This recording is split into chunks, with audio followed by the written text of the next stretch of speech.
Hello friends, welcome to my YouTube channel the clear fact. दोस्तों, आज 12 मई 2022 के current affair section में आपका स्वागत है। तो चलिए आज का वीडियो शुरू करते हैं। वीडियो शुरू करने से पहले 12 मई को देश और दुनिया के इतिहास में घटित महत्वपूर्ण घटनाओं पर एक नज़र डालेंगे।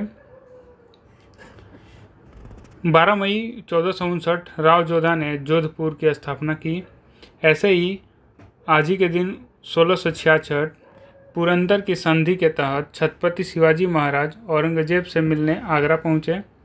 ऐसे ही आज ही के दिन 1847 विलियम क्लिंटन ने ओडोमीटर का आविष्कार किया। ऐसे ही आज ही के दिन 1915 में क्रांतिकारी रास बिहारी बोस ने जापानी नौका सनुकी मारू पर सवार होकर भारत छोड़ा। ऐसे ही आज ही के दिन 1965 में इजराइल और पश्चिम जर्मनी ने राजनयिक संबंध शुरू करने के लिए पत्रों का आदान प्रदान किया। ऐसे ही आज ही के दिन 1993 में हिंदी के जाने माने कवि शमशेर बहादुर सिंह का निधन हुआ। ऐसे ही आज ही के दिन 2008 में चीन के सिचुआन में भूकंप से 87,000 से अधिक लोगों की मौत हो गई। तो चलिए अपना करंट अफेयर सेक्शन शुरू करते हैं। आज का पहला क्वेश्चन है, पंडित शिव कुमार शर्मा का 84 वर्ष की आयु में निधन हो गया। वे किस पेशा से जुड़े हुए थे? इसके लिए ऑप्शन ए है संतूर वादक, ऑप्शन बी है डॉक्टर, ऑप्शन सी है वैज्ञानिक तथा ऑप्शन डी है इंजीनियर। इनमें जो सही ऑप्शन है वो है ऑप्शन ए, यानी देश के मशहूर संतूर वादक पंडित शिव कुमार शर्मा का 10 मई 2022 को निधन हो गया है। वे 84 साल के थे। मीडिया रिपोर्ट के अनुसार उनकी मौत दिल का दौरा पड़ने से हुआ है। पंडित शिव कुमार शर्मा का जन्म 13 जनवरी 1938 को जम्मू में हुआ था। उनके पिता पंडित उमादत्त शर्मा भी जाने माने गायक थे। संगीत उनके खून में ही था। तो आइए अगला क्वेश्चन देखते हैं। किस राज्य के मुख्यमंत्री ने 8 मई 2022 को लाडली लक्ष्मी योजना के दूसरे चरण का शुभारंभ किया? इसके लिए ऑप्शन ए है बिहार, ऑप्शन बी है पंजाब, ऑप्शन सी है तमिलनाडु तथा ऑप्शन डी है मध्य प्रदेश। इनमें जो सही ऑप्शन है वो है ऑप्शन डी, यानी मध्य प्रदेश के मुख्यमंत्री ने 8 मई 2022 को लाडली लक्ष्मी योजना के दूसरे चरण की शुभारंभ किया। लाडली लक्ष्मी योजना 2.0 बालिकाओं को उच्च शिक्षा प्राप्त करने और उन्हें आत्मनिर्भर बनाने के लिए प्रोत्साहित करने के लिए एक अभिनव पहल है। लाडली लक्ष्मी योजना एक व्यापक योजना है जो एक लड़की को जन्म से लेकर उसकी शादी तक किस्तों में वित्तीय सहायता प्रदान करती है। तो आइए अगला क्वेश्चन देखते हैं। भारत में हर साल किस तारीख को राष्ट्रीय प्रौद्योगिकी दिवस यानी नेशनल टेक्नोलॉजी डे मनाया जाता है? इसके लिए ऑप्शन ए है 10 जनवरी, ऑप्शन बी है 12 मार्च, ऑप्शन सी है 11 मई, ऑप्शन डी है 15 नवंबर। इनमें जो सही ऑप्शन है वो है ऑप्शन सी, यानी भारत में हर एक साल 11 मई को राष्ट्रीय प्रौद्योगिकी दिवस यानी नेशनल टेक्नोलॉजी डे के रूप में मनाया जाता है। यह दिन नेशनल टेक्नोलॉजी डे 2022 भारत की विज्ञान में दक्षता और प्रौद्योगिकी में विकास को दर्शाता है। इस दिन राष्ट्र गौरव के साथ साथ देश अपने वैज्ञानिकों की उपलब्धियों एवं महत्व को भी याद करता है। भारत में राष्ट्रीय प्रौद्योगिकी से संबंधित संस्थाओं में भारत की प्रौद्योगिकी क्षमता के विकास को बढ़ावा देने हेतु इस दिवस को मनाते हैं। तो आइए अगला क्वेश्चन देखते हैं। मीडिया रिपोर्ट के अनुसार किस देश के राष्ट्रपति सेरेब्रल एन्यूरिज्म से पीड़ित हैं? इसके लिए ऑप्शन ए है नेपाल, ऑप्शन बी है चीन, ऑप्शन सी है पाकिस्तान, ऑप्शन डी है बांग्लादेश। इनमें जो सही ऑप्शन है वो है ऑप्शन बी, यानी मीडिया रिपोर्ट के अनुसार चीनी राष्ट्रपति शी जिनपिंग सेरेब्रल एन्यूरिज्म से पीड़ित हैं। उन्हें पिछले साल इस कारण से हॉस्पिटल में भर्ती होना पड़ा था। सेरेब्रल एन्यूरिज्म दिमाग की एक खतरनाक बीमारी है। यह बीमारी दिमाग यानी ब्रेन के किसी भी भाग में हो सकता है। किसी भी उम्र का व्यक्ति इसके चपेट में आ सकता है। हालांकि 50 वर्ष या उससे ज़्यादा उम्र के व्यक्तियों को यह बीमारी ज़्यादा प्रभावित करती है। यह बीमारी उन व्यक्तियों में ज़्यादा पाई जाती है जिनको उच्च रक्तचाप, आनुवंशिकी रूप से नसों का कमज़ोर होना, संक्रमण, चोट तथा मस्तिष्क की क्षति या ट्यूमर की समस्या होती है। तो आइए नेक्स्ट क्वेश्चन देखते हैं। सरकार वर्ष 2024-25 तक कितने नए घरेलू कार्गो टर्मिनल स्थापित करेगी जो भारत के कार्गो क्षेत्र की प्रगति में महत्वपूर्ण भूमिका निभाएंगे?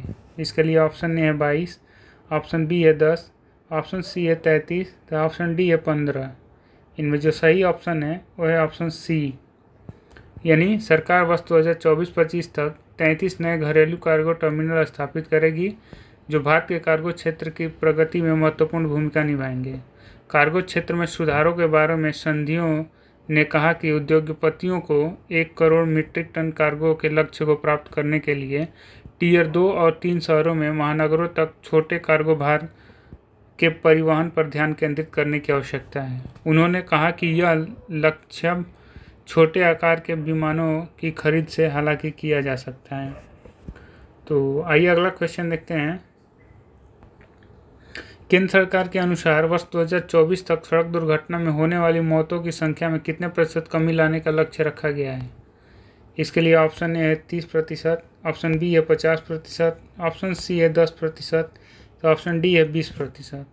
इनमें जो सही ऑप्शन है वो है ऑप्शन बी, यानी केंद्र सरकार के अनुसार वर्ष 2024 तक सड़क दुर्घटना में होने वाली मौतों की संख्या में 50% कमी लाने का लक्ष्य रखा है।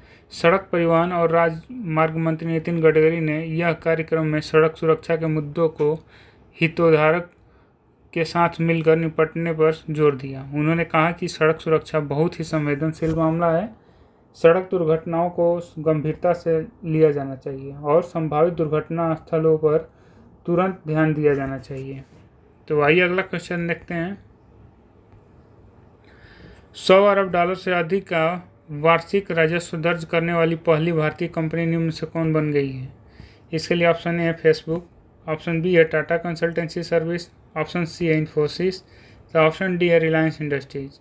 इनमें जो सही ऑप्शन है वो है ऑप्शन डी, यानी रिलायंस इंडस्ट्रीज 100 अरब डॉलर से अधिक का वार्षिक राजस्व दर्ज करने वाली पहली भारतीय कंपनी बन गई है। 31 मार्च 2022 को समाप्त चौथी तिमाही में रिलायंस इंडस्ट्रीज के समेकित शुद्ध लाभ में 22.5% तक की बढ़ोतरी दर्ज की गई। रिलायंस ने खुदरा, डिजिटल सेवाओं और तेल और गैस कारोबारी में मजबूत वृद्धि दर्ज की है। तो आइए अगला क्वेश्चन देखते हैं।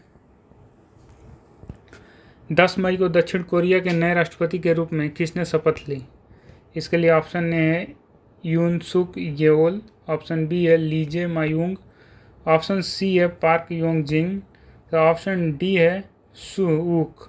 इनमें जो सही ऑप्शन है वो है ऑप्शन ए, यानी दक्षिण कोरिया के 13वें राष्ट्रपति के रूप में यून सुक येओल ने 10 मई को शपथ ली। साथ ही मजबूत लोकतंत्र और अर्थव्यवस्था की नींव पर राष्ट्र के पुनर्निर्माण का संकल्प लिया।